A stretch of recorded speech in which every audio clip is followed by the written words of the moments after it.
Hello दोस्तों, आप सभी का स्वागत है मेरे चैनल दीपक नर्सिंग कलेक्शन पे। अब तक 9 क्विजेज़ की वीडियो मैंने डाल दिए हैं, नहीं देखा है तो देख लीजिए। आज हम 10th क्विज़ पे बात करेंगे, क्विज़ नंबर 10 पे बात करेंगे। वीडियो को लाइक कीजिए, चैनल को सब्सक्राइब कीजिए, अपने दोस्तों के साथ शेयर कीजिए। फर्स्ट क्वेश्चन है, नॉन वर्बल कम्युनिकेशन इन्वॉल्व बोल रहा है नॉन वर्बल जिसमें हम बात नहीं करते, जो कम्युनिकेशन है उसमें क्या इन्वॉल्व रहता है। ऑप्शन ए है असर्टिंग योर सेल्फ, बी है choosing words carefully and presenting them, C है skill needed for rapport building and decision making, and D है conveying one's feeling through body language. Non verbal communication के अंदर patient या फिर कोई भी बोलता नहीं है, जो कम्युनिकेटर होता है वो बोलता नहीं है, केवल अपने बॉडी लैंग्वेज के थ्रू अपनी फीलिंग्स को कन्वे करता है, बताता है, प्रदर्शित करता है। तो ऑप्शन डी यहाँ राइट आंसर है, conveying one's feeling through body image या बॉडी लैंग्वेज के थ्रू कन्वे करता है अपनी फीलिंग्स को। अगला क्वेश्चन है, which of the following objective assessment data will the nurse obtain before administering a prescribed opioid medication to a patient। एक patient है जिसको ओपियोइड मेडिकेशंस दे रहे हैं, उससे पहले क्या असेसमेंट करेंगे, ओपियोइड मेडिकेशंस देने से पहले क्या असेसमेंट करेंगे। ऑप्शन ए है pain level as stated by patient, B है nausea the patient may be feeling, C है रेस्पिरेटरी रेट और डी है कलर ऑफ द स्किन। तो ऑप्शन सी यहाँ राइट आंसर है, रेस्पिरेटरी रेट हम असेसमेंट करेंगे ओपियोइड मेडिकेशन देने से पहले, क्योंकि ओपियोइड मेडिकेशन रेस्पिरेटरी सेंटर को डिप्रेस कर देगा, उसकी वजह से ब्रेडिकार्डिया हो सकता है या फिर रेस्पिरेटरी फेलियर हो सकता है। तो ऑप्शन सी यहाँ राइट आंसर है, रेस्पिरेटरी रेट को एक बार असेस कर लो, देन उसके बाद में हम ओपियोइड मेडिकेशंस एडमिनिस्टर कर सकते हैं उसको। अगला क्वेश्चन है, the nurse caring for a client with Buck's traction is monitoring the client for complication of the traction, which assessment finding indicate a complication of this form of traction। एक client है जिसको बक्स traction है लग रहा है, उसकी care कर रही है नर्स, तो नर्स क्या कॉम्प्लिकेशन मेजर करेगी या किसको मेजर करके कॉम्प्लिकेशंस का पता लगाएगी। ऑप्शन ए है वीक पेडल पल्सेस, बी है drainage at the pin site, C है complaint of leg discomfort, D है वीक कैपिलरी रिफिल टाइम। अगर वीक पेडल पल्स आ रही है किसी पेशेंट की, जो पेडल पल्स है वो वीक है, कम आ रही है, तो उसमें कॉम्प्लिकेशन होने का चांस है, क्योंकि सर्कुलेटरी कॉम्प्लिकेशन है, कॉम्प्रोमाइजेशन है सर्कुलेशन का। तो ऑप्शन ए यहाँ राइट आंसर है, वीक पेडल पल्स कॉम्प्लिकेशन को इंडिकेट करता है बक्स ट्रैक्शन के दौरान। अगला क्वेश्चन है, A prenatal client has been diagnosed with a vaginal infection from the organism Candida albicans. What should the nurse expect to note on assessment of the client? Nurse क्या करेगी या क्या एक्सपेक्ट करेगी assessment करने से, client का observe करने से, क्योंकि एक क्लाइंट है जिसको कैंडिडा एल्बिकेंस का इन्फेक्शन है। तो ऑप्शन देख लीजिए, कोस्टोवर्टिब्रल एंगल पेन, बी है absence of any observable sign, C है pain itching and vaginal discharge और डी है proteinuria hematuria and hypertension. तो प्रोटीन यूरिया हिमेचूरिया और हाइपरटेंशन अक्लेम्सिया का प्रॉब्लम है, प्री एक्लेम्सिया का प्रॉब्लम है। लेकिन अगर हम बात करें कैंडिडा एल्बिकेंस का इन्फेक्शन, तो सी राइट ऑप्शन है, क्योंकि पेन है, इचिंग और वेजाइनल डिस्चार्ज है, ये उसमें सिम्टम्स हम ऑब्जर्व कर सकते हैं। तो ऑप्शन सी यहाँ राइट आंसर है। अगला क्वेश्चन है, the nurse is performing an assessment on a female client who is suspected of having mittelschmerz phenomena. Mittelschmerz phenomena suspect कर रही है एक female, which subjective finding support the possibility of this condition. इसमें जो client है या जो female है वो क्या बताएगी नर्स को। ऑप्शन ए है experience pain during intercourse, B है has pain at the onset of menstruation, C है एक्सपीरियंसेस प्रोफ्यूज वेजाइनल ब्लीडिंग और डी है has sharp pelvic pain during ovulation. तो मिट्सेल मर्क फिनोमिना में क्या होता है, मिड साइकिल में जब ओवुलेशन होता है उस टाइम स्लाइटली पेन होता है लेकिन शार्प पेन होता है, और कुछ ब्लीडिंग हो सकती है, सम अमाउंट में ब्लीडिंग हो सकती है। तो ऑप्शन डी यहाँ राइट आंसर है। A sharp pelvic pain during ovulation, ovulation का ही एक वो भी बोल सकते हैं हम उसको, इंडिकेटर है मिचेल मर्क फिनोमिना। तो ऑप्शन डी यहाँ राइट आंसर है। अगला क्वेश्चन है यूपनिया क्या है। ऑप्शन ए है rhythmic normal breathing at rest, B है डिफिकल्टी इन ब्रीदिंग, सी है cessation of breathing, and D है increase in the rate of breathing. Increase in the rate of breathing को हम टेकिपनिया बोलते हैं, सिजेशन ऑफ ब्रीदिंग को apnea बोलते हैं, और डिफ़िकल्टी इन ब्रीदिंग को डिस्निया बोलते हैं। इसके अलावा यूपनिया जो होता है वो एक नॉर्मल ब्रीदिंग होती है। तो ऑप्शन ए यहाँ राइट आंसर है, rhythmic normal breathing at rest. Rest के टाइम जो टाइडल वॉल्यूम 500 ml होता है वो इनहेल और एक्सेल कर रहा है, तो वो एक नॉर्मल रेस्पिरेशन होता है जिसको हम यूपनिया बोलते हैं। ए यहाँ राइट आंसर है। अगला क्वेश्चन है Shakir tape is useful method employ in the field to measure. Shakir tape एक यूजफुल मेथड है, वो किस फील्ड में मीजर किया जाता है या किस फील्ड में यूज़ किया जाता है उसको मीजर करने के लिए। ऑप्शन ए है हेड सर्कम्फेरेंस, बी है मिड आर्म सर्कम्फेरेंस, सी है हाइट एंड लेंथ, और डी है चेस्ट सर्कम्फेरेंस। तो ऑप्शन बी यहाँ राइट आंसर है। मिड आर्म सर्कम्फेरेंस को मीज़र करने के लिए हम साकी टेप यूज़ करते हैं। साकी टेप के अंदर कलर होता है, कलर कोडिंग के हिसाब से हम उसको मीज़र करते हैं मिड आर्म सर्कम्फेरेंस को। तो ऑप्शन बी यहाँ राइट आंसर है। अगला क्वेश्चन है फोबिया इज एक्साग्रेटेड, फोबिया इज एक्साग्रेटेड और अननेसेसरी फॉर्म ऑफ फोबिया क्या है। ऑप्शन ए है फियर, बी है एंगर, सी है एंजाइटी, और डी है लव। तो फोबिया एक फियर है, फियर का ही अननेसेसरी फॉर्म है। तो ऑप्शन ए यहाँ राइट आंसर है। अगला क्वेश्चन है parietal cell secrete, parietal cell किससे सिक्रेट करती है, क्या सिक्रेट करती है। अब स्टमक में पाई जाने वाली सेल है पेराइटल सेल। ऑप्शन ए है HCl, बी है नाइट्रिक ऑक्साइड, सी है सल्फ्यूरिक एसिड, और डी है गैस्ट्रिक जूस। तो ऑप्शन ए यहाँ राइट आंसर है। पेराइटल सेल्स जो होती है वो HCl को सिक्रेट करती है, चीप सेल जो होती है वो इंट्रिंसिक फैक्टर को सिक्रेट करती है, गैस्ट्रिक जूस जो होती है वो गैस्ट्रिक सेल्स के द्वारा सिक्रेट होता है। तो ऑप्शन ए यहाँ राइट आंसर है, HCl को सिक्रेट करती है। अगला क्वेश्चन है dengue fever is transmitted by, dengue fever किस मॉस्किटो के द्वारा ट्रांसमिट होता है। ऑप्शन ए है टाइगर मॉस्किटो, बी है जेकाल मॉस्किटो, सी है वॉल्फ मॉस्किटो, और डी है लोइन मॉस्किटो। तो ऑप्शन ए यहाँ राइट आंसर है। टाइगर मॉस्किटो या एडीज एजिप्टी मॉस्किटो के द्वारा डेंगू फीवर ट्रांसमिट होता है। ऑप्शन ए यहाँ राइट आंसर है। अगला क्वेश्चन है which of the following oxygen administration device that provide high oxygen concentration. Oxygen concentration या ऑक्सीजन एडमिनिस्ट्रेशन की कौन सी डिवाइस है जो सबसे ज़्यादा कंसंट्रेशन है ऑक्सीजन का वो प्रोवाइड करवाती है। ऑप्शन ए है नेजल कैथेटर, बी है पार्शियल रीब्रीदर मास्क, सी है सिंपल फेस मास्क, और डी है वेंचुरी मास्क। वेंचुरी मास्क का मैंने बता दिया था कलर कोडिंग के हिसाब से आता है, जो कलर होता है उसी के हिसाब से फ्लो रेट होती है उसकी और कंसंट्रेशन होती है। सिंपल फेस मास्क 8 से 10 लीटर का फ्लो रेट होता है पर मिनट, ठीक है, और जो 55% तक कंसंट्रेशन प्रोवाइड करवा सकता है। नेजल कैथेटर होता है वो 22 से लेके 30% तक लगभग कंसंट्रेशन प्रोवाइड करवाता है, और फ्लो रेट होता है वो 1 to 6 लीटर पर मिनट होता है एडवांस में, और नॉर्मल देखें तो 1 से 4 लीटर पर मिनट होता है।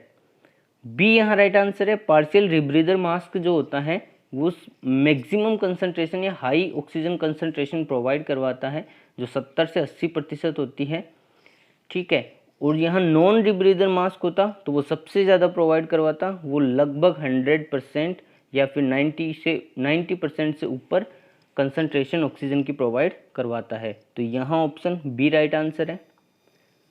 अगला क्वेश्चन है a 36 year old multigravida who is at 14 week gestation is scheduled for an alpha fetoprotein test.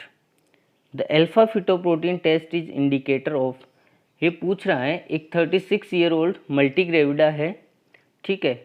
Multi gravida का मतलब लगभग 3 से ज़्यादा बार प्रेग्नेंट हो चुकी है, वो उसका अभी 14 वीक चल रहा है गेस्टेशन, तो वो अल्फा फिटोप्रोटीन टेस्ट के लिए शेड्यूल हुई है, या उसको अल्फा फिटोप्रोटीन टेस्ट के लिए जो बताया गया है उसको अल्फा फिटोप्रोटीन टेस्ट करवाने के लिए। तो क्या इंडिकेट करता है यह टेस्ट? ऑप्शन ए है रीनल डिफेक्ट, बी है कार्डियक एनोमेलीज, सी है न्यूरल ट्यूब डिफेक्ट और डी है जीआई डिफेक्ट। तो ऑप्शन सी यहाँ राइट आंसर है। न्यूरल ट्यूब डिफेक्ट को इंडिकेट करता है अल्फा फिटोप्रोटीन। अल्फा फिटोप्रोटीन जो भी क्लोजर डिफेक्ट होते हैं उन सब के लिए इंडिकेटर है। क्लोजर डिफेक्ट जो चीज़ बंद होनी चाहिए वो बंद नहीं हुई है, तो अल्फा फिटोप्रोटीन सिक्रेट होने लग जाता है और यही एक इंडिकेटर है। तो यहाँ ऑप्शन सी राइट आंसर है। न्यूरल ट्यूब डिफेक्ट को इंडिकेट कर रहा है अल्फा फिटोप्रोटीन टेस्ट। अगला क्वेश्चन है, identify the statement which is an example of subjective data. Subjective data का स्टेटमेंट कौन सा है या एग्जाम्पल कौन सा है? ऑप्शन ए है blood pressure in right arm supine position 130/80 mm of Hg, B है oral temperature 39 degree centigrade, C है sister's note on file, patient has redness over left lateral malleolus, and D है patient says I am having nausea. Subjective data का मतलब है जो patient अपने को बताता है वो सब्जेक्टिव डाटा है। ऑब्जेक्टिव डाटा जो हम मीज़र करते हैं, देख के पता लगाते हैं, वो है ऑब्जेक्टिव डाटा। तो ऑप्शन ए, बी और सी के अंदर तीनों में ही ऑब्जेक्टिव डाटा है, क्योंकि एक हेल्थ केयर प्रोवाइडर मीज़र कर रहा है उसको या देख रहा है। इसके अलावा डी ऑप्शन है, उसमें पेशेंट खुद बोल रहा है कि मुझे नोजिया है। तो ऑप्शन डी यहाँ राइट आंसर है। आई एम हैविंग नोजिया एक सब्जेक्टिव डेटा है। अगला क्वेश्चन है, curative management of varicose vein. Varicose vein का क्यूरेटिव मैनेजमेंट क्या है? ऑप्शन ए है स्क्लेरोथेरेपी, बी है लेजर थेरेपी, सी है लाइगेशन एंड स्ट्रिपिंग और डी है परक्यूटेनियस ट्रांसल्यूमाइनल बैलून एंजियोप्लास्टी। तो यहाँ तो ऑप्शन सी राइट आंसर है। Ligation and stripping varicose vein का क्यूरेटिव मैनेजमेंट है। इसके अलावा स्क्लेरोथेरेपी और हम लेज़र थेरेपी भी यूज़ करते हैं, लेकिन सुपरफिशियल वेरिकोज वेन में हम ये दोनों यूज़ करते हैं। और जो डी ऑप्शन है परक्यूटेनियस ट्रांसल्यूमाइनल बैलून एंजियोप्लास्टी, वो हम आर्टरी ब्लॉकेज को रिपेयर करने के लिए यूज़ करते हैं, जो एमआई के पेशेंट होते हैं उनमें यूज़ करते हैं। तो यहाँ ऑप्शन सी राइट आंसर है। Ligation and stripping varicose vein में यूज़ करते हैं। अगला क्वेश्चन है, a nurse start blood transfusion, before initiate blood transfusion the nurse should assess which priority data. एक नर्स है जो ब्लड ट्रांसफ्यूजन को स्टार्ट करेगी, उससे पहले वो क्या चेक करेगी, ये क्या प्रायोरिटी रहेगी डाटा को असेस करने के लिए? ऑप्शन ए है कैपिलरी रिफिल टाइम, बी है वाइटल साइन, सी है यूरिन आउटपुट और डी है posture of patient. Patient blood का जो बैग है, ब्लड बैग है, उसको हैंग करने से पहले, आईवी स्टैंड के ऊपर टांगने से पहले एक बार वाइटल साइन चेक करेगी। वाइटल साइन यहाँ पर बी ऑप्शन में है, तो बी ऑप्शन यहाँ राइट आंसर है। ब्लड ट्रांसफ्यूजन करने से पहले नर्स वाइटल साइन चेक करती है। अगला क्वेश्चन है, all of the following normal lung sound except. सारे ही नॉर्मल लंग साउंड है किसी एक को छोड़कर। ऑप्शन ए है वेसिकुलर, बी है ब्रोंकोवेसिकुलर, सी है ब्रोंकियल और डी है प्लूरल फ्रिक्शन रब साउंड। ए, बी और सी नॉर्मल लंग साउंड है। वेसिकुलर लंग साउंड को सुनने के लिए हम चेस्ट के किसी भी वॉल पे सुन सकते हैं, जबकि ब्रोंकियल को सुनने के लिए, ब्रोंकियल जो लंग साउंड होता है उसको हम स्टर्नम पे सुनते हैं। इसके अलावा जो डी ऑप्शन है प्लूरल फ्रिक्शन रब, वो एक एबनॉर्मल साउंड है। जब पेरिकार्डियल इफ्यूजन होता है तब ये साउंड आता है, प्लूरल फ्रिक्शन रब साउंड आता है, क्योंकि लंग्स और जो हार्ट होता है वो दोनों रगड़ खाते हैं और उस रगड़ की वजह से जो साउंड प्रोड्यूस होता है उसको हम प्लूरल फ्रिक्शन रब बोलते हैं। तो एक अबनॉर्मल साउंड है। ऑप्शन डी यहाँ राइट आंसर है। अगला क्वेश्चन है, suitable site to check pulse into newborn. Newborn के अंदर पल्स चेक करने के लिए सूटेबल साइट कौन सी है? ऑप्शन ए है एपाइकल, बी है फीमोरल, सी है पेडल और डी है कैरोटिड। तो ऑप्शन ए राइट आंसर है। सूटेबल साइट होती है एपाइकल। एपाइकल पल्स को हम mid clavicular line 5th intercostal space के अंदर सुन सकते हैं। एपाइकल जो लेफ्ट वेंट्रिकल होता है उसके द्वारा एपाइकल पल्स क्रिएट होती हैं। ऑप्शन ए यहाँ राइट आंसर है। अगला क्वेश्चन है autoclaving a mean of sterilisation will destroy. Autoclaving क्या है? ऑप्शन ए है ऑल माइक्रो ऑर्गेनिज्म को डिस्ट्रॉय करता है, बी है पैथोजेनिक माइक्रो ऑर्गेनिज्म, सी है नॉन पैथोजेनिक माइक्रो ऑर्गेनिज्म और डी है सम मॉल्स। तो स्टेरिलाइजेशन का एक प्रोसीजर ऑटोक्लेविंग जिसमें डिस्ट्रॉय होता है सभी माइक्रो ऑर्गेनिज्म। ऑप्शन ए यहाँ राइट आंसर है, ऑल माइक्रो ऑर्गेनिजम्स को डिस्ट्रॉय करता है ऑटोक्लेविंग के द्वारा। तो ऑप्शन ए यहाँ राइट आंसर है। अगला क्वेश्चन है to monitor for a temporary but common post surgical complication of a transsphenoidal resection of the pituitary gland the nurse should regularly perform which assessment.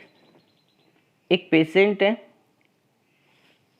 जो post surgical complications हो सकता है उसको कौन सा है जो टेम्पररी है लेकिन कॉमनली होता ही है, किसके बाद? ट्रांसस्पेनोइडल रिसेक्शन ऑफ पिट्यूटरी ग्लैंड के बाद।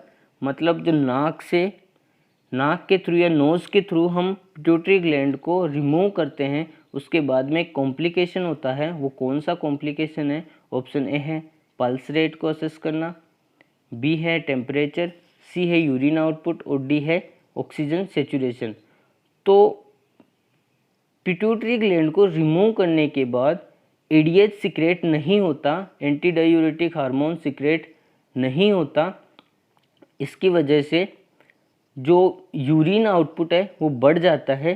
तो ऑप्शन सी यहाँ राइट आंसर है, यूरिन आउटपुट को असेस करेंगे जिससे उस कॉम्प्लिकेशन का पता लग जाएगा। ऑप्शन सी यहाँ राइट आंसर है। अगला क्वेश्चन है duodenal Brunner's gland secrete. Duodenum small intestine का पहला पार्ट है जिसमें ब्रूनर्स ग्लैंड होती है, वो क्या सिक्रेट करती हैं? यहाँ दो क्वेश्चंस हैं, इस एक क्वेश्चन से दो क्वेश्चन सोल्व हो जाएंगे। पहला क्वेश्चन है ब्रूनर्स ग्लैंड कहाँ पाई जाती है? तो ऑप्शन क्या इसमें क्वेश्चन में ही दे रखा है, ड्यूडेनल जो होता है पार्ट होता है स्मॉल इंटेस्टाइन का उसमें ब्रूनर्स ग्लैंड होती है। और दूसरा क्वेश्चन है ब्रूनर्स ग्लैंड किसे सिक्रेट करती है? तो ऑप्शंस देख लीजिए, म्यूकस, बी है सिक्रेटिन, सी है कोलिसिस्टोकाइनिन और डी है ऑल ऑफ द अबव। तो जो ब्रूनर्स ग्लैंड होती है वो म्यूकस का सिक्रेट करती है ड्यूडेनम के अंदर। ऑप्शन ए यहाँ राइट आंसर है। अगला क्वेश्चन है an older couple was emotionally despondent when their home was severely damaged by flooding. When planning for the couple's initial need what intervention should the community health nurse implement. एक couple है जिसका जो घर है वो severely या खतरनाक रूप से डैमेज हो गया है बाढ़ के अंदर। Planning the couple initial need, उस जो कम्युनिटी हेल्थ नर्स है वो क्या प्लान करेगी या क्या इम्प्लीमेंट करेगी उस कपल के लिए? ऑप्शन ए है कॉन्टेक्टिंग देयर फैमिलीज़, बी है attending to their emotional needs, C है arranging for the repair of their home और डी है attending to their basic physiological need. अगर हम मास्लो हायरार्की की बात करें तो जो फर्स्ट प्रायोरिटी हम देंगे इन ऑप्शंस में से वो डी को देंगे। जो डी ऑप्शन है वो राइट आंसर है।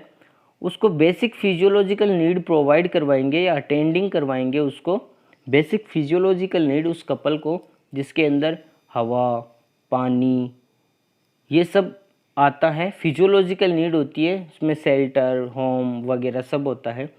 तो ऑप्शन डी यहाँ राइट आंसर है, उसको बेसिक फिजियोलॉजिकल नीड प्रोवाइड करवाएंगे। अगला क्वेश्चन है the nurse prepare to admit a new born with spina bifida, which nursing action is most important for the care of this infant. एक spina bifida का patient है, उसकी care के लिए most important nursing action क्या रहेगा? Option A है monitoring the temperature, B है monitoring the blood pressure, C है inspecting the interior fontanelle for bulging, D है monitoring the specific gravity of urine. Spina bifida का patient है, ICP बढ़ने का प्रॉब्लम रहेगा, तो आईसीपी बढ़ेगा, फ्लूइड कलेक्ट होएगा ब्रेन के अंदर। तो ऑप्शन सी यहाँ राइट आंसर है। इंस्पेक्ट करेंगे हम एंटीरियर फोंटेनल को फॉर बल्जिंग के लिए, अगर बल्जिंग होता है तो इसका मतलब आईसीपी बढ़ रहा है धीरे धीरे, तो ऑप्शन सी यहाँ राइट आंसर है। अगला क्वेश्चन है immediate source of energy for the muscle contraction. Muscle contraction क्या, इमीडिएट सोर्स क्या है एनर्जी का? ऑप्शन ए है एक्टिनोमाइसिन, बी है एडिनोसिन ट्राइफॉस्फेट, सी है फोस्फोक्रिएटिनिन और डी है ट्रोपोनिन। तो ऑप्शन बी यहाँ राइट आंसर है। एटीपी जो होता है वो सभी के लिए इमीडिएट सोर्स होता है एनर्जी का, तो एटीपी है, बी ऑप्शन राइट आंसर है। अगला क्वेश्चन है biconcave shape of the RBC help in. Biconcave shape की जो आरबीसी है वो किस में हेल्प करती है? ऑप्शन ए है इंक्रीजिंग फ्लेक्सिबिलिटी, बी है इंक्रीजिंग सरफेस एरिया, सी है पासिंग इजीली थ्रू कैपिलरीज और डी है होल्ड मोर हीमोग्लोबिन। तो ऑप्शन सी यहाँ राइट आंसर है। कैपिलरीज से पास होने के लिए वो बाइकॉनकेव शेप की होती है आरबीसी, क्योंकि आरबीसी का आकार बड़ा होता है, कैपिलरीज का आकार छोटा होता है, लेकिन फिर भी बाइकॉनकेव शेप की होने की वजह से उसमें फ्लेक्सिबिलिटी आती है और फ्लेक्सिबिलिटी की वजह से जो कैपिलरीज से है पास हो जाती है वो इजीली। तो ऑप्शन सी यहाँ राइट आंसर है। अगला क्वेश्चन है cell mediated immunity is the function of. Cell mediated immunity किस सेल के द्वारा या किस सेल का फंक्शन है? ऑप्शन ए है बी लिम्फोसाइट, बी है टी लिम्फोसाइट, सी है मोनोसाइट और डी है यूसिनोफिल। तो टी लिम्फोसाइट जो होती है वो सेल मीडिएटेड इम्यूनिटी प्रोड्यूस करता है, जबकि बी लिम्फोसाइट होता है वो एंटीबॉडी प्रोड्यूस करता है। इसके अलावा एक इम्यूनिटी और होती है ह्यूमोरल इम्यूनिटी, ठीक है, वो प्लाज्मा सेल्स होती है उसके द्वारा प्रोड्यूस की जाती है। तो यहाँ ऑप्शन बी राइट आंसर है, T lymphocyte cell mediated immunity को प्रोड्यूस करता है। अगला क्वेश्चन है A client is receiving desmopressin intranasally. Which assessment parameters should the nurse monitor to determine the effectiveness of this medication? desmopressin जो anti diuretic ADH hormone ही है, उसको इंट्रानेजली हम client को दे रहे हैं। कौन सा असेसमेंट करेंगे इस ड्रग की इफेक्टिवनेस के लिए? ऑप्शन ए है डेली वेट, बी है टेम्परेचर, सी है एपाइकल हार्ट रेट और डी है पिपुलरी रिस्पॉन्स। एंटी डायूरेटिक हार्मोन है, मतलब कि जो यूरिन आउटपुट है उसको कम कर देगा और जो फ्लूइड है उसको बढ़ा देगा बॉडी के अंदर। तो अगर हम वेट को मेज़र करते हैं, डेली असेस करते हैं, तो हमें पता लग जाएगा कि वेट बढ़ेगा, इसका मतलब है कि जो फ्लूइड है वो बाहर नहीं जा रहा है, ठीक है, कलेक्ट हो रहा है, उसकी वजह से वेट बढ़ रहा है। तो ऑप्शन ए यहाँ राइट आंसर है। डेली वेट को मेज़र करेंगे तो डेस्मोप्रेसिन का इफेक्टिवनेस पता लग जाएगा। आज के लिए इतना ही।